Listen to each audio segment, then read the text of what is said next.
전능하사 천지를 만드신 하나님 아버지를 내가 믿사오며 그 외아들 우리 주 예수 그리스도를 믿사오니 이는 성령으로 잉태하사 동정녀 마리아에게 나시고 본디오 빌라도에게 고난을 받으사 십자가에 못 박혀 죽으시고 장사한 지 사흘 만에 죽은 자 가운데서 다시 살아나시며 하늘에 오르사 전능하신 하나님 우편에 앉아 계시다가 저리로서 산 자와 죽은 자를 심판하러 오시리라. 성령을 믿사오며 거룩한 공예와 성도가 서로 교통하는 것과 죄를 사하여 주시는 것과 몸이 다시 사는 것과 영원히 사는 것을 믿사옵나이다. 아멘. 함께 하나님 고를 찬송은 찬송가 67장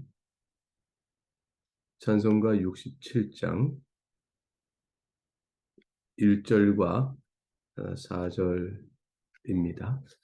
찬송가 67장 1절과 4절을 함께 찬송하겠습니다. 영광의 왕께 다 경배하며 그 크신 사랑 늘 찬송하라. 옛부터 영원히 참 방패시니 그 영광의 주를 다 찬송하라. 질그릇같이 연약한 인생 주 의지하여 늘 강건하리. 온 백성 지으신 만왕이시니 그 자비 영원히 변함없어라. 아멘.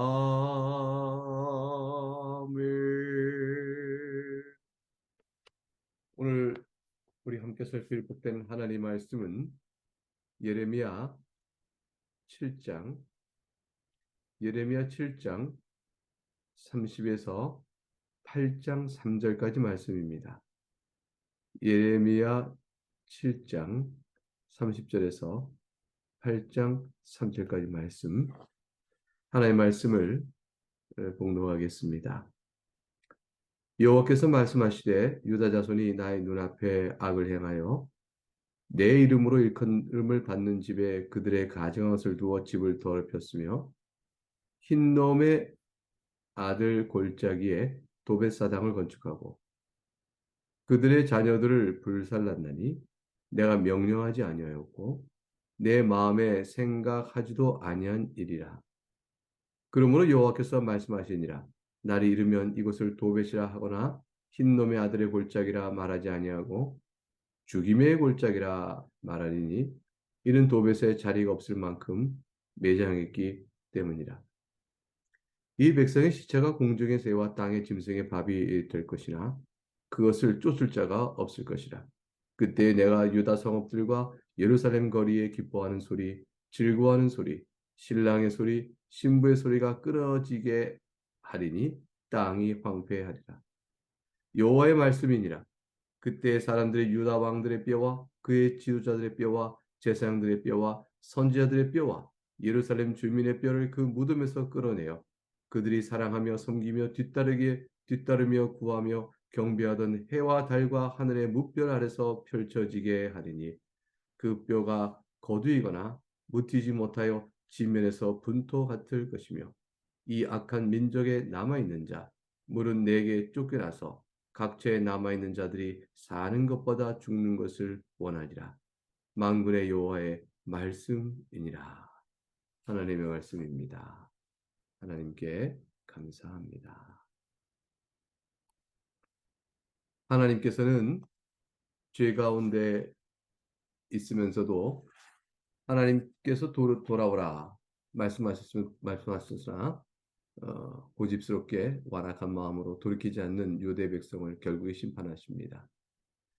그리고 그 심판하실 때 그 심판의 이유를 분명하고 확실하게 제시하십니다. 우리 29절, 오늘 본문이 30절인데 29절 말씀은 이렇게 끝이 났습니다. 너의 머리털을 베어버리고 벗은 산 위에서 통곡할지어다. 여호와께서 그 노하신 바 이 세대를 끊어버리셨습니다.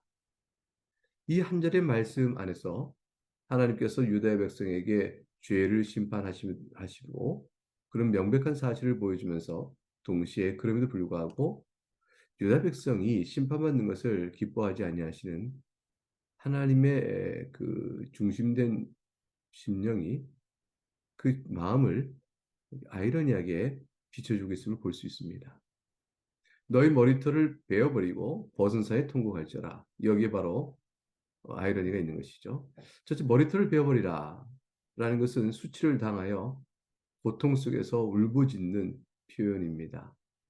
그러니 하나님께서 우상 숭배에 빠진 자들, 즉 벗은 사이라는 것은 우상 숭배를 하는 민둥산을 말하는 것이죠. 우상 숭배의 산당을 지어놓고 그곳에 위해서 하나님을 떠나 이방신을 섬겼던 저들이 그곳에서 수치와 하나님의 심판 앞에 큰 고통을 당하여 머리털을 베어버리고 통곡하는 모습은 심판 아래에 있는 유대 백성의 모습을 그대로 보여줍니다. 여호와께서 노하셨음을 보여주고 이 세대를 끊어버리셨으니 그들이 얼마나 큰 징벌 가운데 있게 될 것인가 보여주는 것이죠. 그런데 머리털을 베어버린다는 말은 묘하게도 하나님 앞에 나오는 자에게는 회개를 뜻합니다. 하나님께 헌신한 의미로 머리털에 손을 대지 않았던 나실인이 극한 수치를 당하거나 하나님을 욕되게 하는 죄를 지으면 머리털을 밀어버리고 그리고 나실인이 회개해야 할 시간으로 들어가게 되어집니다. 내가 하나님께 범죄함으로 더 이상 헌신되지 못하였다. 그런 처지가 됐다는 사실을 머리털을 베어버린 상징성으로 드러내면서도 하나님 앞에 나아가 회개하게 되는 것이죠. 그러므로 머리털을 베어리라는 말만 보게 되어지면 너희가 죄로 인하여 심판을 당할 것이니 스스로 머리털을 베어버리고 하나님 앞에서 패역한 삶을 살아 이런 심판을 당합니다. 라는 고백하고 엎드린 눈물을 생각나게 합니다. 그런데 그곳이 하나님의 성전이요. 하나님 앞에서 통과하는 것이 아니고 벗은 산에 산다 했으니 여기 아이러니가 있는 것이죠. 하나님께서는 너희가 나의 심판으로 고통을 받으나 이방 신당에 있는 곳에서 통곡할 따름이다.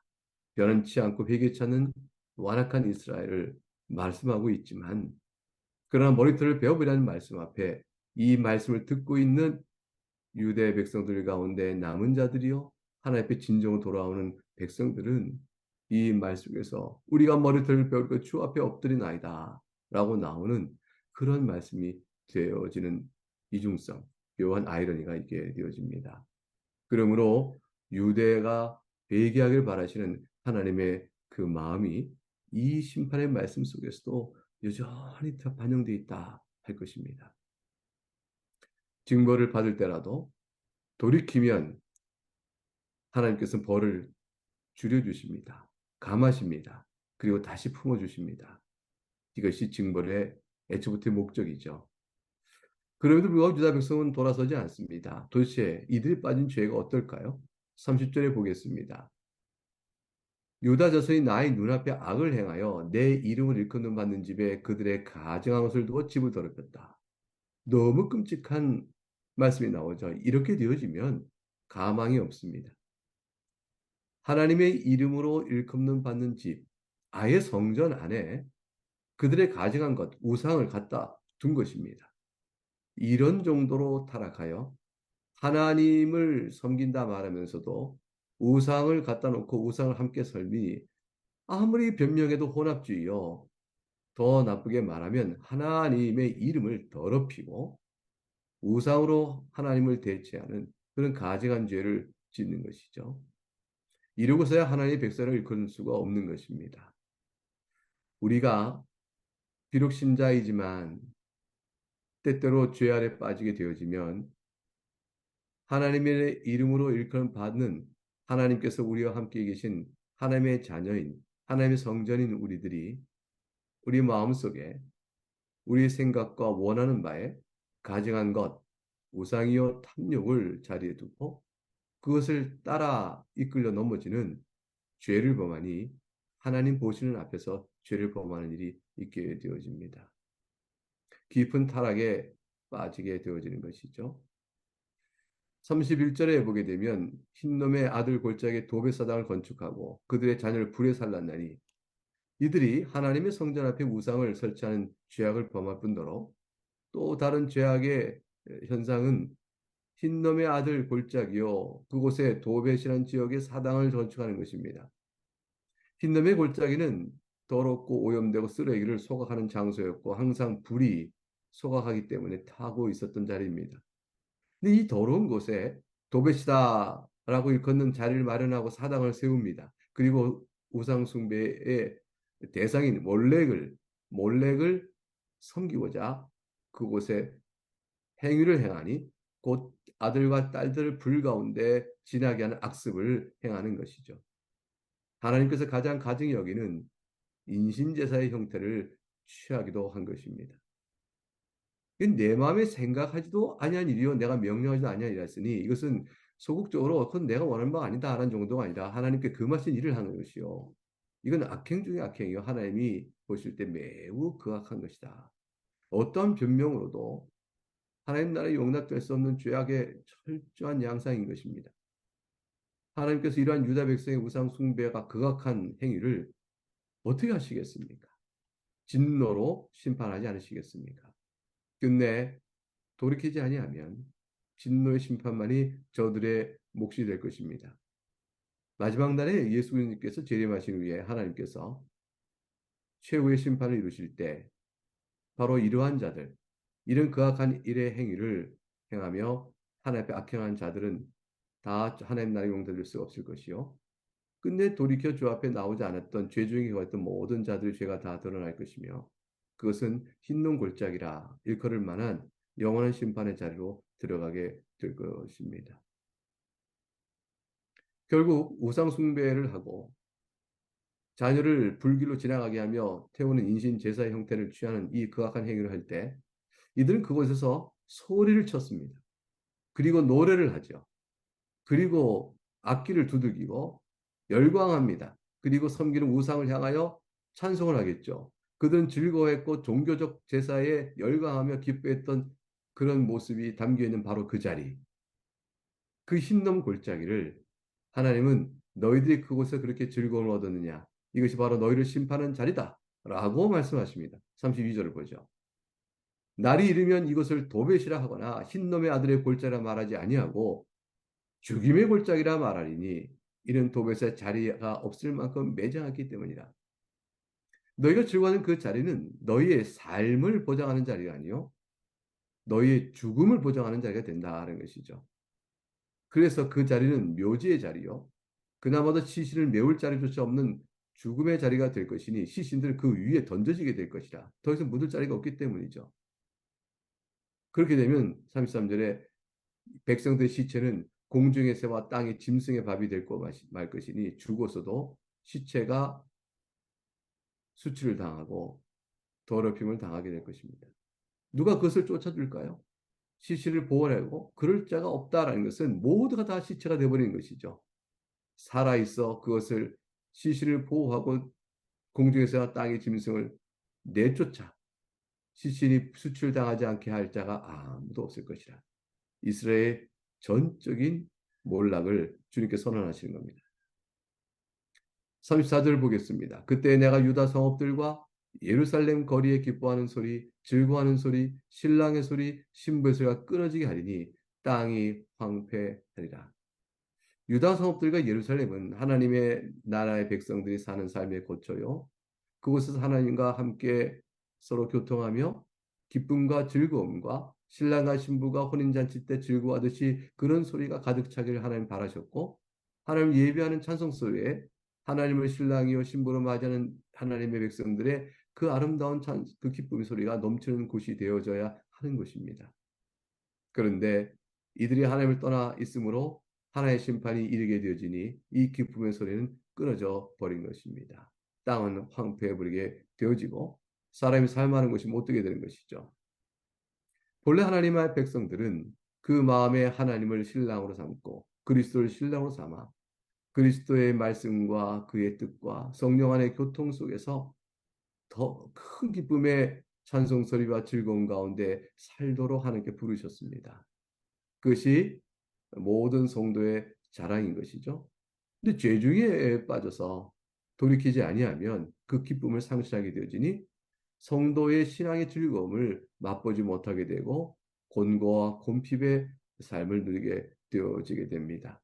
영적인 황폐함이 그 가운데 임하게 되어지는 것이죠. 하나님께서 돌이키도록 하시기 위하여 그와 같은 상황을 주시는 것이죠. 어느 정도 끔찍하며 참혹한 상태가 이르게 될 것일까? 하나님께 유다 백성을 돌이키기 위해 내리시는 형벌과 그 중에 또 믿는 자는 남은 자들은 돌이켜 나올 수 있도록 징계하시는 그 매질이 어떠할까? 그 무서운 결과가 8장에서 설명되어 나오는 겁니다.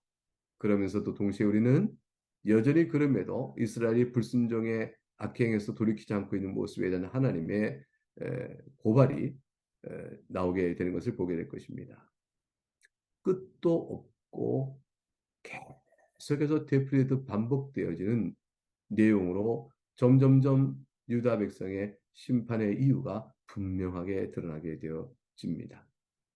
예레미야 8장 말씀을 보겠습니다. 1절이죠. 여호와의 말씀이니라. 그때 사람들이 유다 왕들의 뼈와 그의 지도자의 뼈와 제사장들의 뼈와 선지자의 뼈와 예루살렘 주민의 뼈를 그 무덤에서 끌어내요. 그때는 라는 것은 사람들이 바벨론을 가리키죠. 하나님께서 심판의 때가 되어질 때 사람들이 곧 이방 사람들인데 바벨론 왕국이 일어나서 침략해 올 그때에 이제는 마지막 심판의 때가 된 것입니다. 그때 죽은 자들의 뼈마저도 묘시에서 무덤에서 끌어낼 것이라. 묘시란 게 따로 어디 있겠어요. 이들의 뼈가 다 무덤에서 아무리 아름답게 돈을 들여 포장한 묘시를 할지라도 또 주민들의 뼈는 또 어떤 나름대로 무덤 있는 곳이 있다 할지라도 다 끌어낼 거라 말씀합니다.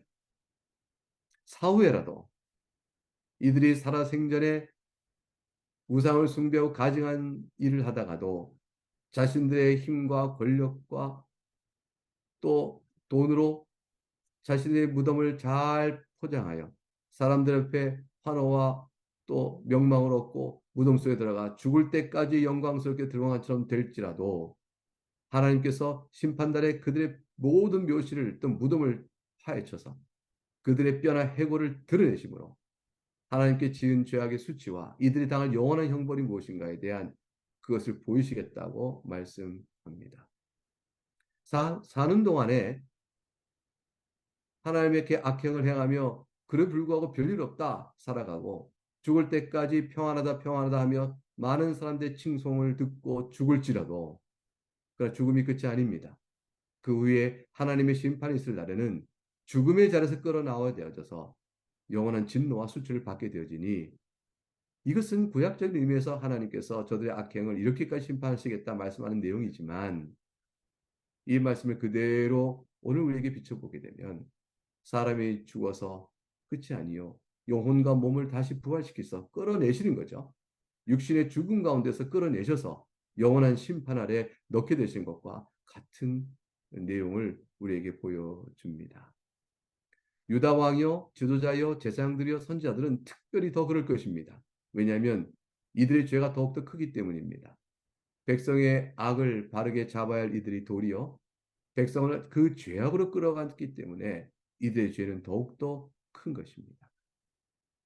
2절을 보게 되니까 이들이 사랑하며 섬기며 뒤따르며 구하며 경배하던 해와 달과 하늘의 무별 아래서 펼쳐지게 하리니 그 뼈가 거두거나 묻히지 못하여 지면에서 분토가 될 것이며 하나님께서 얼마나 이들이 우상 숭배하는 그 형태를 얼마나 가증히 여기셨는지 또 유다 백성이 얼마나 우상을 쫓아갔는지 그 표현의 절절함이 드러납니다.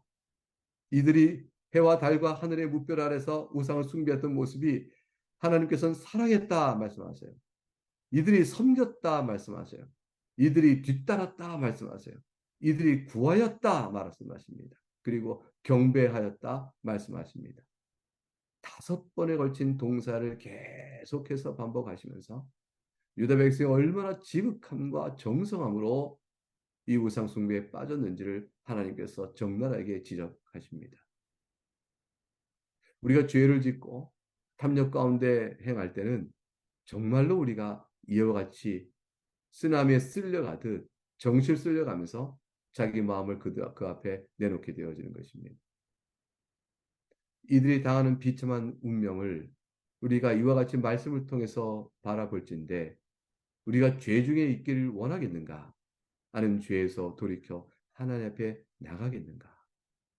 하나님께서는 우리에게 오늘의 이 말씀을 읽게 하시면서 경고하시고 또 우리에게 교훈을 주십니다. 3절을 보겠습니다. 이 악한 민족에 남아있는 자, 물은 내게서 쫓겨나서 각처에 남아있는 자들이 사는 것보다 죽는 것을 원하리라 만군의 여호와의 말씀이니라. 이와 같은 심판 아래 거하는 것은 차라리 심판을 죽는 것이 죽어서 심판을 면하는 것이 낫습니다. 죄 가운데 회개치 않고 완악함을 돌이키기 위하여 하나님께서는 징계하실 때 그 징계를 받으면서 돌이켜 회개하지 않는다면 그 끝은 영원한 형벌입니다. 차라리 죽는 것이 나을 것이라. 어떤 것도 이 무서운 심판을 대체할 수 없다는 것이죠. 우리는 어떨까요? 우리가 이렇게 완악하여 돌이키지 않을 죄를 짓는다면 마찬가지가 될 것입니다. 저들이 당할 하나님의 심판이 우리를 향한 심판이 되실 것입니다. 그런데 사랑하는 교우 여러분, 하나님께서는 오늘 이 말씀을 우리에게 읽히게 하시면서 너희가 이와 같이 아까운 데서 멸망할 것이요 돌이켜서 하나님께 나와 되면 살 것이다 라는 뚜렷한 교훈을 주시면서 우리에게 절망을 선언하신 것이 아닙니다. 오히려 우리가 얼마나 주님 앞에서 놀라운 은혜 가운데 있는가를 보라고 이 말씀을 우리에게 교훈해 주십니다. 첫째는 모든 하나님께 돌이키는 자가 어떤 죄악 가운데 있음에도 불구하고 하나님께 돌이켜 나오게 되면 죄의 사함을 받을 수 있는 속죄의 은혜가 예수 그리스도를 통하여 우리에게 주어졌다는 사실이죠. 믿음으로 우리 주 예수 그리스도를 믿고 나아가고 회개하고 돌이키면 어떤 죄도 우리가 비록 여전히 죄인이지만 하나님께서는 우리의 죄값을 다 치르신 그리스도의 대리속죄로 말미암아 우리를 구원하십니다. 지금 오늘 본문에서 말하는 율법에 따른 공의의 형벌이 우리 몫으로 주어지지 않는 것입니다. 그것이 다 죄의 사함을 받게 되는 것입니다. 그리고 하나님께서는 우리에게 성령 안에서 주를 바라볼 수 있도록 마음의 할례를 베풀어 주시고 오늘 이 말씀을 들으면서 우리는 깨닫는 것입니다. 내가 주의 은혜로 그리스도 앞에 나오지 않았다면 내가 받을 형벌이 이와 같았겠구나. 그러나 이들 가운데 돌이켜 주 앞에 나오게 하시니 나를 건지신 주의 은혜가 얼마나 큰가. 내가 이 은혜를 받았은즉 주를 더욱더 사랑하지 않겠는가. 하나님을 사랑하며 주 앞에서 말씀의 윤리대로 마음과 뜻과 힘을 다 주를 사랑하며 또 이웃을 내 몸처럼 사랑하는 믿음의 사랑 가운데 사랑하는 거룩한 백성이 되어야겠구나. 이런 소원의 마음을 다시 한번 일깨우시는 것입니다. 우리는 행위 언약에 따른 심판에 있지 아니하고 행위들 율법의 법대로 심판받을 자가 아니기 때문이죠. 유다 백성들도 하나님의 법적인 언약 가운데서 은혜 가운데 있는 자들이었습니다. 그러나 그들이 혈통적 유대인이 모두가 구원을 받는 영적 유대인이 아니었던 것이죠. 우리는 믿음 가운데 나와 영적 이스라엘로 주 앞에 서서 이 말씀을 보며 우리가 죄 중에 건진받은 하나님의 은혜를 찬송하게 되는 것입니다. 이와 같은 은혜를 깊이 감사하며 오늘 하루도 주 안에서 복된 믿음의 성도의 삶을 잘 살아가는 여러분 될 수 있기를 주의 이름으로 축복합니다. 이제 말씀을 놓고 말씀을 의지하여 제가 기도하겠습니다. 사랑이 많으신 하나님 아버지 감사합니다.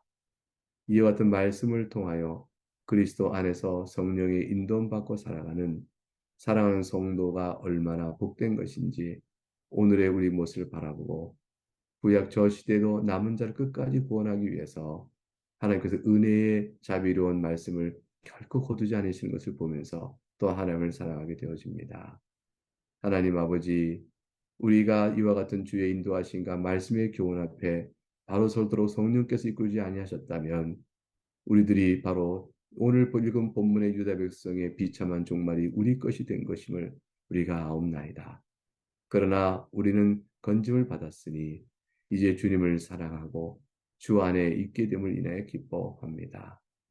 하나님 아버지, 이 믿음의 감사를 가지고 사랑하는 교우들 오늘 하루도 주를 사랑하며 살아가는 믿음의 아름다운 신앙이 이루어지도록 도와주시옵소서. 예수 그리스도 이름으로 기도하옵나이다. 아멘. 이제 주님께서 가르쳐 주신 기도를 함께 올리겠습니다. 하늘에 계신 우리 아버지, 이름이 거룩히 여김을 받으시오며 나라가 임하시오며 뜻이 하늘에서 이루어진 것 같이 땅에서도 이루어지이다. 오늘 우리에게 일용할 양식을 주시옵고 우리가 우리에게 죄 지은 자를 사하여 준 것 같이 우리의 죄를 사하여 주시옵고 우리를 시험에 들게 하지 마시옵고 다만 악에서 구하시옵소서.